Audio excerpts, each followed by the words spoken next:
Olá, sobrevivencialista, eu sou o Júlio Loube, bem-vindo ao novo quadro aqui do canal chamado Momento Crítico, um quadro focado em proteção residencial, segurança, armas, defesa pessoal e tudo aquilo que é feito para defender a sua vida. E hoje, para começar esse vídeo, eu gostaria de começar com uma pergunta para você. Você já parou para pensar por que algumas pessoas já foram assaltadas várias vezes e outras não? Quais serão os critérios que um criminoso utiliza para escolher o seu alvo? Hoje nós vamos conversar exatamente sobre isso. Antes da gente começar, eu gostaria de deixar claro aqui a minha formação sobre a área, até porque hoje a gente vai falar sobre comportamento e eu sou formado em psicologia, tenho formação em programação neurolinguística e em coaching também. Eu faço questão de dizer isso porque é muito fácil encontrar na internet vários artigos sem uma base científica muito clara e que é geralmente embasada em achismos e acabam, em vez de informar uma pessoa, acabam gerando uma certa desinformação e criando mitos que não tem nada a ver. Então, dito isso, vamos lá.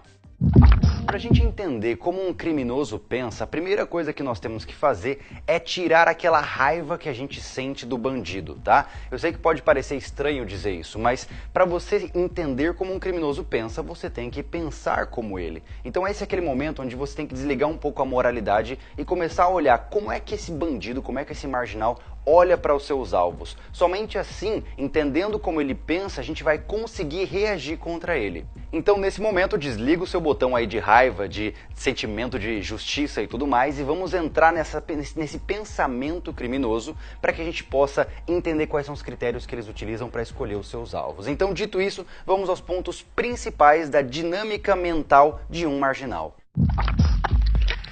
O primeiro tópico e o mais importante é a proporção entre a recompensa e o esforço. O que eu quero dizer com isso? O criminoso ele sempre procura pelos atalhos para ganhar as coisas mais rápido, porque em termos de psicologia, em termos de amadurecimento psicológico, o criminoso ele é imaturo, porque ele não consegue enfrentar o desafio emocional de ficar lutando todos os dias para conquistar suas coisas de maneira lenta. O criminoso é, em essência, um cara ansioso e imediatista. Ele quer tudo para hoje, ele quer da forma mais rápida possível, porque ele é imaturo o suficiente para não conseguir entender como funciona a rotina diária para uma conquista de longo prazo. Isso quer dizer que, por exemplo, para ele é muito mais inteligente roubar de você alguma coisa do que trabalhar um ano para conseguir comprar essa mesma coisa. Para ele, a recompensa é muito maior por um esforço muito menor. Ele não leva em consideração o sofrimento que ele está causando a você. Na cabeça dele é simples. Poxa, se eu trabalhar um ano para comprar aquele item, eu vou ficar um ano trabalhando. É melhor pegar do fulano ali que está vacilando. Então, quando o criminoso vai escolher o seu alvo, a conta aqui é baseada nessas duas variáveis, o quanto de esforço ele tem que colocar para a recompensa que ele vai adquirir. Perceba então que o primeiro passo para você se proteger contra um criminoso é deixar claro que essa conta não faz sentido para ele. É você mostrar para ele que não vai compensar o tanto de esforço que ele vai ter que colocar para a recompensa que ele vai ter ao assaltar você, o seu carro ou a sua casa. Ou seja, você tem que fazer com que a recompensa pareça muito menos atraente, colocando obstáculos no meio do caminho desse marginal. Para um criminoso, ter é ser. Isso quer dizer que na cultura da marginalidade, o indivíduo ele tem que ter posses, ele tem que possuir coisas caras para poder ser alguém respeitado, alguém honrado ali naquela comunidade onde ele está vivendo. Isso é um ponto importante da gente entender. O criminoso entende que para ele ser alguém que realmente importa no mundo, ele precisa ter coisas caras. Isso pode parecer filosófico demais, uma coisa que é muito teórica, mas olha só, se a gente junta o cálculo de recompensa versus esforço, ou seja, que o bandido ele quer ganhar uma recompensa grande com pouco esforço, e também que ele entende que quanto mais posses ele tem, mais poderoso e importante ele é, somando esses dois aspectos, a gente já tem aquele comportamento base que move o criminoso para a ação. Não é à toa que quanto mais posses você tiver, mais agressivo poderá ser o criminoso, porque ele quer tomar tudo aquilo de você para se tornar poderoso. Então, para esse tópico aqui, a dica é muito simples. Evite mostrar as suas posses para qualquer pessoa nas redes sociais, na rua, em qualquer lugar em que você esteja. Sim, é injusto você ter que ficar cuidando para você não mostrar aquele equipamento que você comprou com muito trabalho. Geralmente a gente compra um celular bonito e fala assim, eu comprei com o meu trabalho, quero mostrar para as pessoas que eu comprei. Tudo bem, isso é uma escolha sua, mas a sua vida pode acabar estando em risco por conta da teimosia. A realidade atual é que, quanto menos atenção você chamar, quanto menos posses você demonstra ter, menor interesse vai ser a sua pessoa para um criminoso. Aqui o ponto é ser discreto, tá? Entenda que não é somente a sua família e os seus amigos que te seguem nas suas redes sociais. Hoje você pode entrar em perfis de pessoas e descobrir tudo sobre a vida delas, porque essa pessoa publica toda a sua rotina, todos os seus locais, seus endereços, as suas posses, tudo nas redes sociais. Então é interessante sim participar desses movimentos sociais? Óbvio que é, eu também faço parte. Porém nós temos que tomar cuidado com o quanto de informação que nós estamos compartilhando. Porque, como eu disse, do outro lado, na outra tela do monitor, lá em algum lugar, pode ter uma pessoa muito mal intencionada e de olho já nessa sua qualidade de vida que você tanto luta para conseguir. O nosso terceiro aspecto do comportamento de um marginal é muito simples. A gente, quando vai fazer alguma coisa, a gente sempre procura a forma mais fácil de fazer, não é verdade? O criminoso funciona da mesma forma. Olha só, marca isso na sua cabeça. Ele sempre vai procurar o caminho de menor resistência, ou seja, a pessoa que tem menos chances de reagir, a casa que tem menos chances de ter alarme, o carro que tem menos chances de disparar também o alarme, enfim, ele vai procurar o atalho mais curto e que ofereça o menor risco possível. Aqui a gente está falando de certa forma da mesma situação da recompensa versus esforço, mas existe uma diferença aí, porque olha só, vamos tentar colocar isso de uma maneira mais prática. Na hora que um criminoso está andando na rua, ele geralmente utiliza alguns aspectos para definir o seu alvo. Eles são os seguintes: ambiente, nível de atenção do alvo, idade, gênero e porte físico e, por último, postura. Esses 4 pontos são realmente muito importantes quando ele está definindo se aquele alvo pode ou não reagir, se vai ser um alvo fácil, se vai ser um alvo que ele vai conseguir roubar sem muitas dificuldades. Então vamos discutir sobre essa situação de uma maneira um pouco mais completa agora. Vamos dissecar cada um desses pontos para explicar para você como é que essa análise de definição de alvo de um criminoso é feita. Vamos começar então pelo ambiente. Olha só, você está muito mais protegido se você está andando na rua ao meio-dia, no meio de um monte de pessoas, do que em uma rua deserta durante a noite, não é verdade? O criminoso ele vai pensar em 3 grandes perguntas quando ele está analisando o ambiente onde o alvo está. Primeiro, alguém vai ver eu assaltando essa pessoa no local onde ela está agora? Segundo, eu consigo fugir desse local caso alguém me veja assaltando? E terceiro, eu consigo me aproximar dessa pessoa, desse alvo, sem que ela me veja? Então essas são as 3 perguntas que vão definir se o ambiente está propício para o criminoso assaltar aquela pessoa. E como toda situação de combate, o local muitas vezes influencia no resultado da batalha. Então quando você estiver andando na rua, sempre coloque isso em mente. Será que o ambiente está a favor ou está contra mim? O segundo ponto aqui é o nível de atenção do alvo. Lembra que a gente já falou sobre ambiente, agora vamos para nível de atenção. Você é uma daquelas pessoas que gosta de ouvir música alta enquanto anda na rua com os 2 fones de ouvido? Ou você é aquela pessoa que está no ponto de ônibus lá mexendo no celular? Se sim, provavelmente você é um alvo muito fácil para um criminoso. Inclusive, nós já fizemos um vídeo fazendo um experimento onde a gente tentou chegar até pessoas que estavam utilizando seus celulares sem que elas percebessem a nossa aproximação. Foi um vídeo bem interessante, a gente mostrou que realmente o aparelho celular pode deixar você completamente distraído em relação ao ambiente à sua volta. Então dá uma olhada lá, o link vai estar aqui na descrição e nos cards aqui em cima também, beleza? Então vamos continuar, olha só. Fato é que predadores geralmente atacam as presas mais vulneráveis, mais frágeis e mais distraídas. Isso quer dizer que se você é uma pessoa que anda pela rua sem avaliar o que acontece à sua volta, sem entender quem é que está andando em volta de você, uma pessoa que está vindo, o cara que está se aproximando atrás, você é uma presa fácil.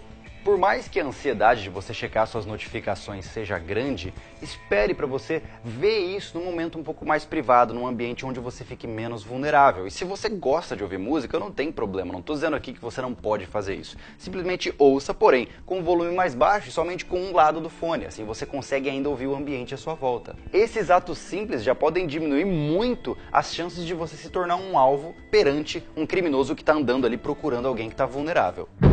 Agora vamos falar um pouquinho então da idade, gênero e porte físico. Olha só, por mais que a gente pense que nós somos pessoas evoluídas e tudo mais, a gente ainda assim é muito semelhante aos animais em geral. Nós temos comportamentos muito semelhantes. Os leões, quando estão caçando, procuram as gazelas menores, as gazelas feridas ou até mesmo os bisões que estão doentes e mais velhos. É a mesma coisa que acontece com os predadores humanos. Os criminosos sempre vão procurar pessoas mais novas ou muito mais velhas, mais magras, mais fracas ou que realmente não têm condições condições de oferecer algum tipo de reação.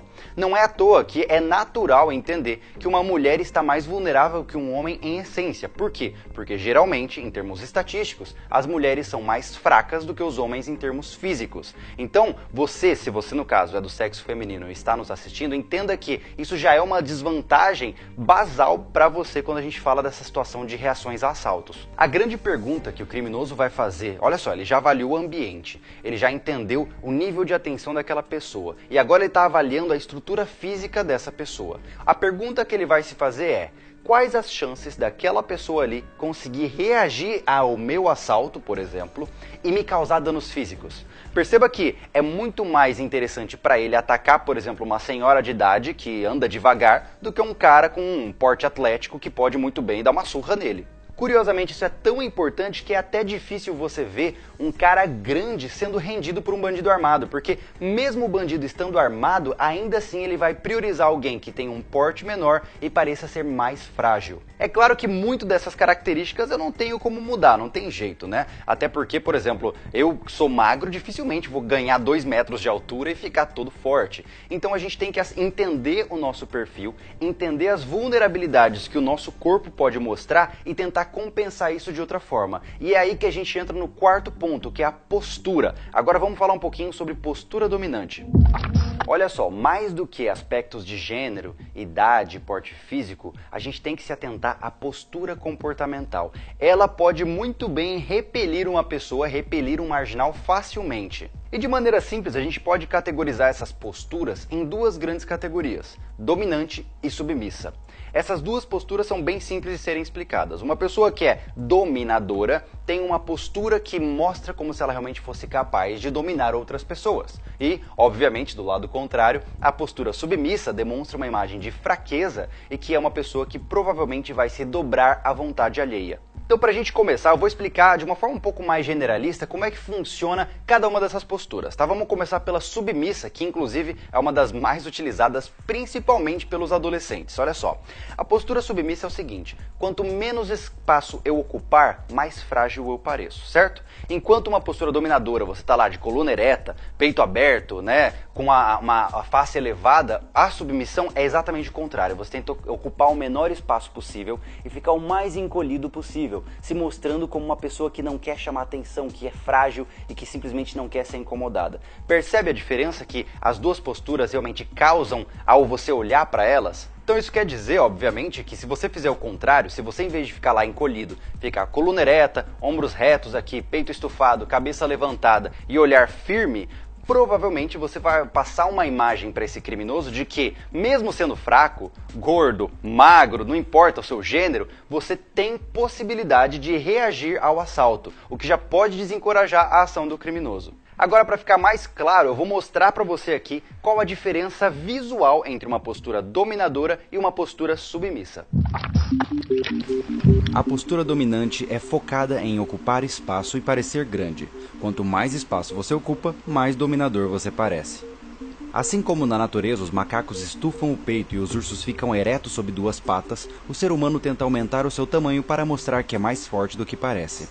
Para nós termos uma base de comparação, aqui está minha postura neutra, ou seja, sem nenhum tipo de postura dominante ou submissiva. Agora verifique aqui a postura de dominância. Olha só, postura ereta, ombros levantados, peito estufado, olhar focado e punhos cerrados. A soma de todos esses fatores gera uma impressão de que você é forte e pode reagir com violência. Agora vamos analisar a postura de submissão. Aqui novamente está a postura neutra para nós termos uma base de comparação. Veja só, a postura de submissão é completamente oposta à de dominância. Toda aquela expansividade da postura agressiva foi substituída por uma necessidade de ocupar o menor espaço possível e não ser notado. Ombros caídos, coluna arqueada, olhar e cabeça baixa, braços soltos e sem tensão geram uma percepção de que eu sou frágil e tenho medo de ser atacado. Veja as 2 posturas lado a lado. Consegue perceber a diferença entre os 2 perfis? Pode até ser que você não se sinta fragilizado, mas se estiver apresentando uma postura mais submissa, será percebido como uma vítima fácil por um criminoso. Mais do que teoria, vamos ver um pequeno trecho de um vídeo bem interessante. Primeiro sem os meus comentários e depois vamos analisar cada detalhe. You're gonna think I'm fucking real when I fucking lay you the fuck out. Because you're not shit to me, motherfucker. I mean, it sounds good and everything. Like, it sounds good. Okay, then do something! I mean, Do something! oh, Nice. oh shit. Perceba que o rapaz que está sendo agredido verbalmente pelo outro está com uma postura submissa.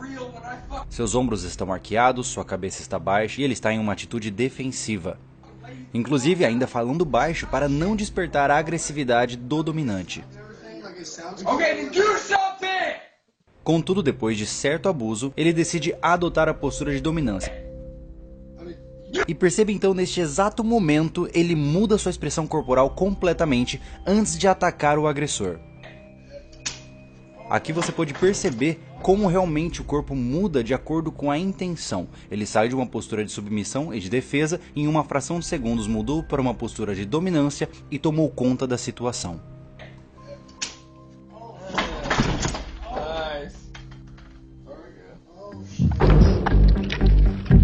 A maneira como você se comporta é com certeza um dos fatores mais importantes que o criminoso vai avaliar para definir se você vale a pena ou não vale a pena ser um alvo, tá? Então lembre-se disso, quando você estiver em um ambiente público, comporte-se de uma maneira que tem potencial de reagir, que tem potencial de ser agressiva. Não se demonstre frágil, não se demonstre vulnerável, até porque assim você só está colaborando para que esse assalto aconteça. Bom, juntando todos esses aspectos que nós conversamos aqui, nós já podemos fazer uma conclusão e entender muito bem a dinâmica de um pensamento criminoso. Vamos fazer essa condensação agora. O criminoso é uma pessoa que busca recompensas rápidas por meio do menor esforço possível para conquistar respeito e status no seu meio.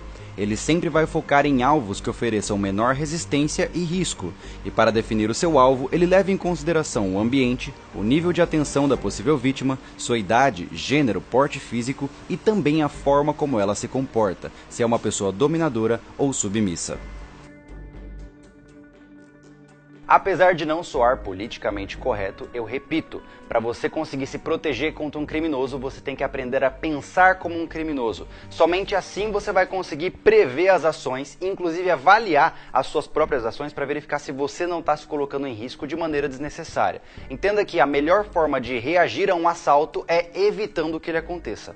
Enfim, eu espero que você tenha gostado desse episódio bastante teórico, essa análise quase que psicológica aqui sobre o comportamento de um criminoso. E se você tem dúvidas sobre esse assunto, eu ficaria mais do que feliz de responder ela nos comentários aqui embaixo. Vamos tornar essa discussão bem interessante, então fique à vontade para colocar as suas percepções aqui embaixo. Se você já passou por uma situação de violência, de um assalto ou coisa do gênero, coloque o seu relato também para que a gente possa enriquecer essa discussão e se aprofundar um pouco mais sobre esse assunto, tá bom? No mais, não se esqueça de deixar o seu curtir se esse vídeo te ajudou, inscreva-se no canal para receber novos vídeos toda semana e não deixe de visitar a viadefuga.com, que é a nossa loja oficial e é ela que realmente faz com que esse canal continue existindo, tá bom? Então no mais, eu fico por aqui, eu sou o Júlio Lobo e esteja preparado.